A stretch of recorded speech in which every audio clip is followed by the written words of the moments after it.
So, if you spent any time in the corner of YouTube that I have, you've probably heard of North Sentinel Island. This is part of the Andaman Island chain, and it has a very unique history.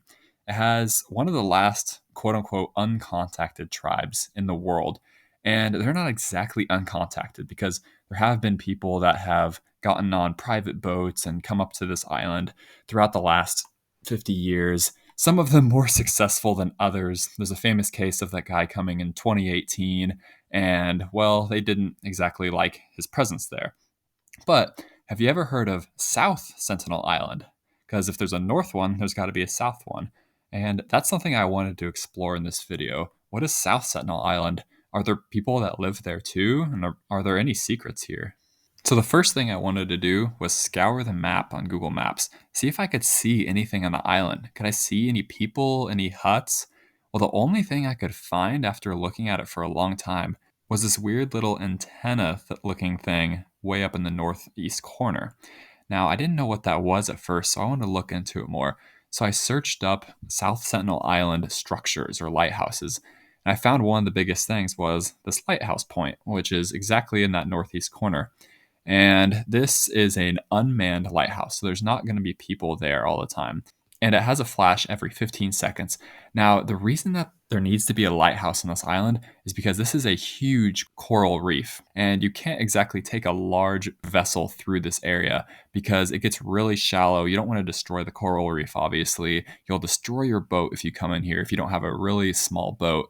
So there needs to be a lighthouse there so ships that are sailing through this area can easily go across the deeper part of the ocean instead of hitting directly into the island and crashing. Now, this is one of the only pictures I could see of what the lighthouse looks like, and it looks like there might be some other structure behind it, or I can't tell if that's next to it, but that appears to be the only permanent structure on the island. Another thing is, this island is completely uninhabited at this time. Now, there are people that come and visit this island every once in a while. So I spent a lot of time wondering how you would even get to this place. There's obviously no airport there, there's no boat ramp, so how could you get there? So the first thing you have to do to get to South Sentinel Island is come to this area, known as Port Blair or Sri Vijayapuram. I'm sorry if I mispronounced that, but you have to come to this, and then you have to take either a ferry or a helicopter down to this little point on Little Andaman. And once you're here, you have to talk with locals. There's no like direct ferry line that goes to South Sentinel Island. You have to apparently talk with people to let you on their private boat and have them boat you out here by themselves. Now, I'm not sure if it's actually legal to get here. I think you have to have permits. You can't just stroll up by yourself. I would not advise going to this island by yourself without contacting the Indian authorities and seeing what permits you need to get. But that is, as far as I could tell, the only way to get there. There's not like an easy way to get there. Another thing that I wanted to explore is why are the trees like this? Like, it looks like they're all tilted on their side and the island's kind of misformed. Like, the beach is huge on this side. The trees just look weird. So I wanted to go to Google Earth to see if I could see a historic view of this, to see if this has always been like that. So when I come to Google Earth, you see this same view that we saw in Google Maps. But let's look at it historically. So let's go back a little bit in time. So you can see that it is kind of similar, that tree pattern. Let's go back a little further and see what we see. So you see that still, even back in 2012, 2009, it looked a little different.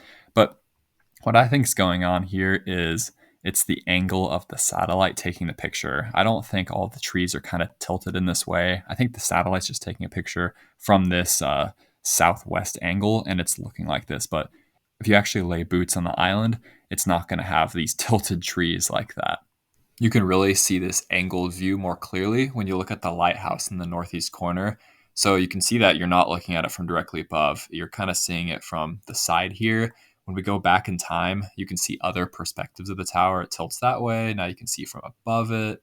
Now you can see from the left again. This is just a common thing that the Google Earth satellites do when they're taking pictures. They're not always taking it from directly above. Sometimes it's from a slight angle, and that's just how it's displaying it. Now, people have visited South Sentinel Island, but there aren't very many pictures of it online. So I wanted to come to Little Andaman Island to show you what it probably looks like through a lot of the island. So I dropped in a place here in the jungle, and without this trail, I think this is mostly what the island's going to look like on the interior. But do any of you live in the Andaman Islands, and have you ever visited or been by South Sentinel Island? Have you ever heard of anything that goes on there? I would love to know down in the comments if you know anything about this place, so let me know. Also, subscribe if you enjoy my content. Thanks.